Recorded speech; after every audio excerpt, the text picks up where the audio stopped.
What does a death anniversary in Vietnam look like? What do family members do? How do they remember their loved ones? Hi, I'm Hugh, a 26-year-old living in Vietnam.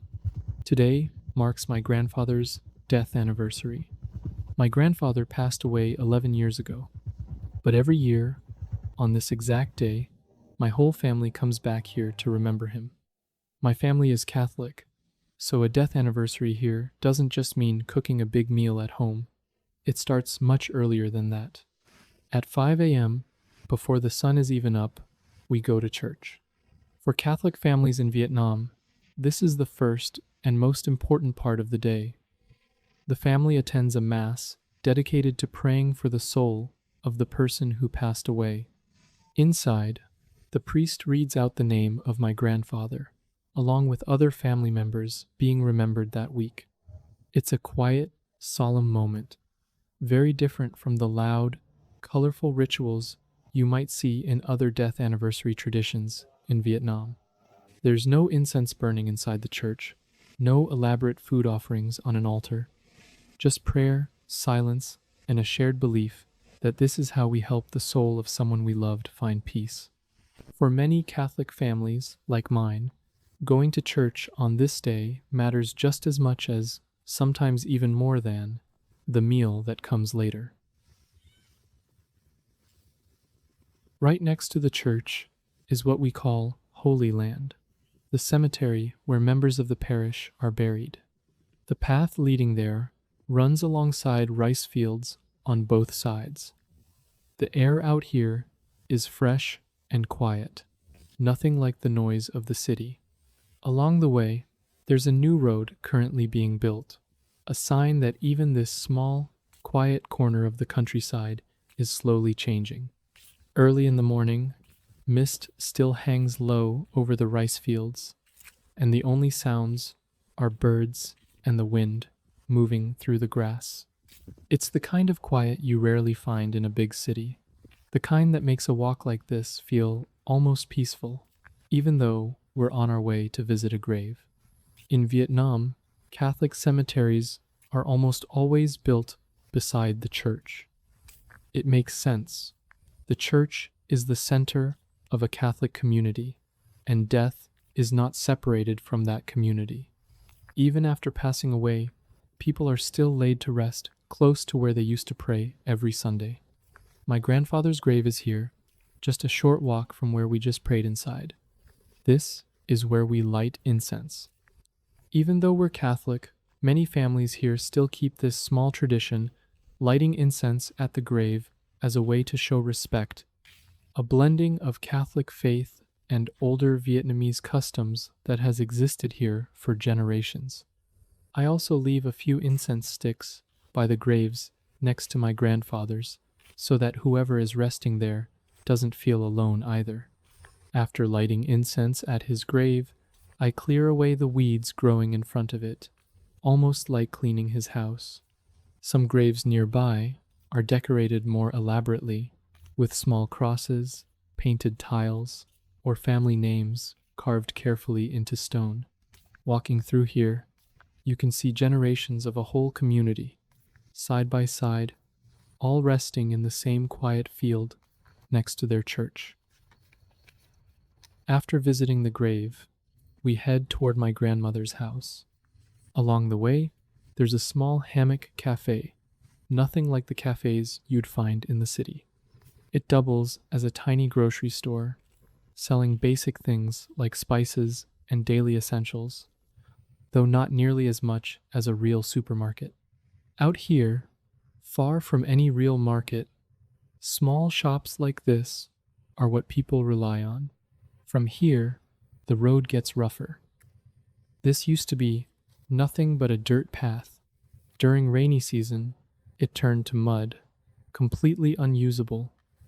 So people had to travel by boat instead, the only option when the ground itself couldn't be trusted. Recently, families here pooled their own money together to build this narrow road themselves. No government project, no big construction company, just neighbors contributing what little they could so their kids wouldn't have to grow up cut off from the outside world every time it rained. It's so narrow that two motorbikes can barely pass each other. One has to slow down and pull as far to the side as possible just to let the other through. After crossing a small bridge, we turn onto an even smaller road leading deeper in. This one is rougher than the last, narrow, bumpy, and winding, twisting between properties in a way that makes it easy to get lost if you don't already know where you're going. On both sides, families grow banana trees and fruit trees, a common sight all across the Mekong Delta. Growing fruit around the house means never having to buy it, and it's safer too. No pesticides, no chemicals. The taste is completely different from anything you'd find at a convenience store. The deeper we go, the quieter it gets. Fewer houses, more trees, the road narrowing until it barely counts as a road at all anymore. Near the end of this small road is where my grandmother's house sits, right across the river. There's no road leading directly to her side. The only way in or out is by boat. We cross the river to my grandmother's house on a small canoe. It rocks side to side with every movement, and if you're not used to sitting in one, it can actually be pretty dangerous. There's no engine, no life jacket, just balance and years of experience, something everyone who grows up on this river learns without ever being formally taught. The canoe reaches the other side, and we arrive at her house. She's almost 90 years old now, and she's lived here alone since my grandfather passed away 11 years ago. No neighbors close enough to hear her call out, no paved road leading to her door, just the river on one side and the fields on the other. The house is simple, built the way many rural homes in the Mekong Delta are: wooden frame, tin roof, walls that have clearly weathered decades of sun and rain. Some boards have been patched more than once, and the roof shows small rust spots where the tin has thinned over the years. It's quiet here most days, except for a few times a year, like today, when the whole family comes back and the house briefly feels full again. This is my grandmother's kitchen. The bathroom is right next to it, just a thin wall separating the two spaces, a layout common in older, rural homes where every square meter had to serve a purpose. Her fridge and TV have been here for as long as I can remember. They're so old that they probably don't even work anymore, kept more out of habit than actual use, the kind of objects that stop being appliances and just become part of the furniture, part of the house itself. This is her bedroom, small and simple, just enough space for a bed and a few belongings. Right in front of it sits a Catholic altar, the kind found in many Vietnamese households, along with framed photos of ancestors placed beside it. A custom common in the Vietnamese countryside, blending Catholic faith with older traditions of honoring family who came before. The photo on the far right is my grandfather, placed exactly where my grandmother sees it every morning when she wakes up, and every night before she goes to sleep.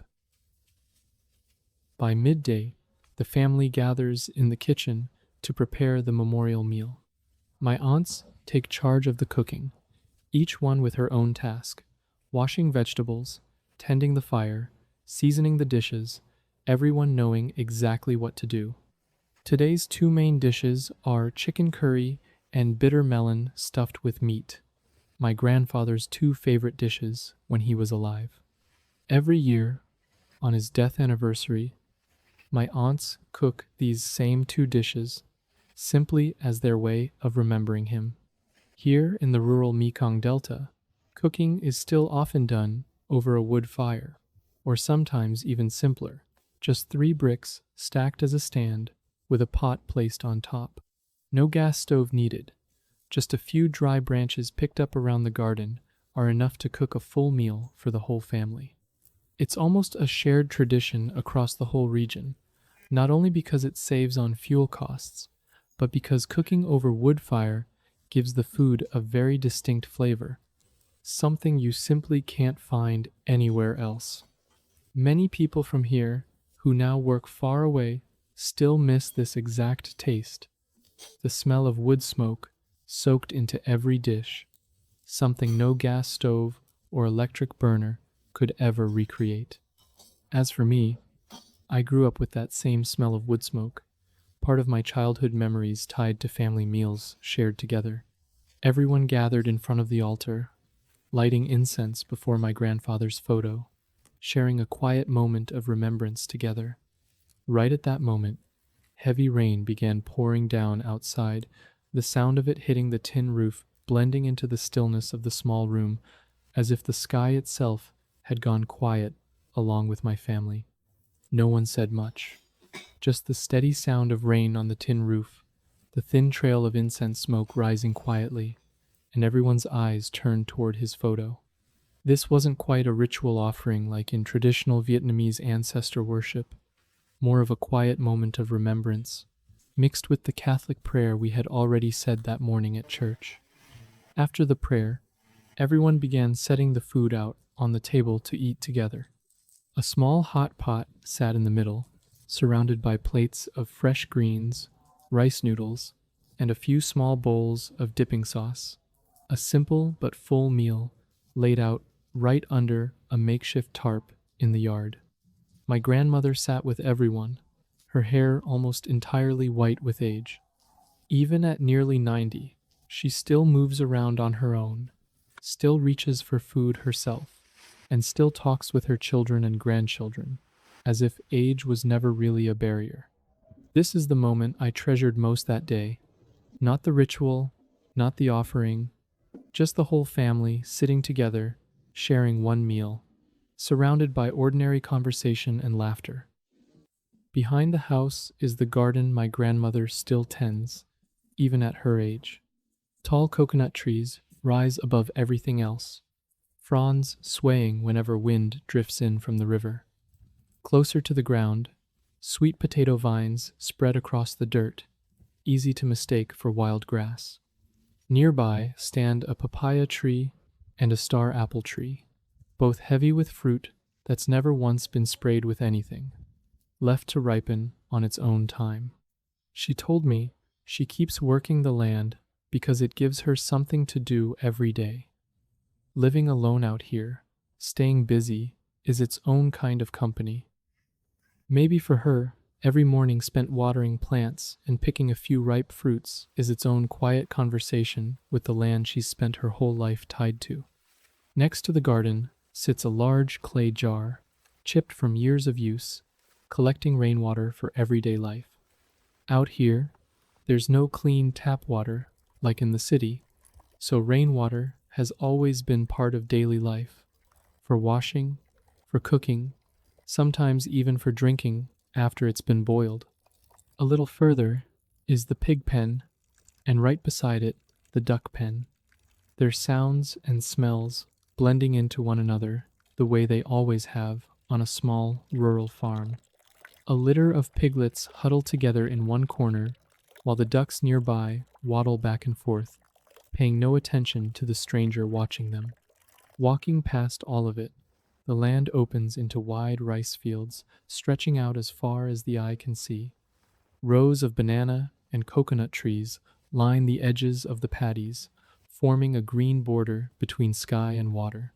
Here and there, farmers have set traditional fish traps along the water, a quiet, patient way of catching fish passed down for generations. No machines, no technology, just an understanding of the water and the patience to wait. Standing at the edge of the field, wind moving gently through the rice stalks in slow, rolling waves. I found myself thinking about how little any of this has changed in my lifetime. The same rice fields, the same rhythm of planting and harvesting, The same rainwater jar my grandmother has relied on for decades. The same fish traps resting quietly under the water. Everything around me moves so slowly out here, and yet that slowness is exactly what makes a place feel like it's still alive, still remembered, the same way we come back here every year to remember my grandfather. 11 years is a long time. Long enough that I sometimes forget small details about him. The sound of his voice, the way he used to sit on the porch. But then, a day like this comes around, and for a few hours, he feels close again. The prayer at church, the walk through the cemetery, the dishes my aunts still cook exactly the way he used to love them. All of it brings him back, if only for one day a year. I think that's really what a death anniversary is for. Not just religious duty, not just tradition. It's a way of saying, we haven't forgotten you, and we're not going to. My grandmother is almost 90 now. One day, I know I'll be making this same trip to remember her too. Until then, I'm grateful for days like this, for a family that still comes back together, and for a grandmother strong enough to keep this house, this garden, and these memories alive. And then, watching the children bathing in the river, their laughter echoing across the water, I felt as if I were seeing my own past self. Those childhood years spent soaking in the river all day without ever getting bored. All those memories came rushing back, pure and untouched. Thank you so much for watching.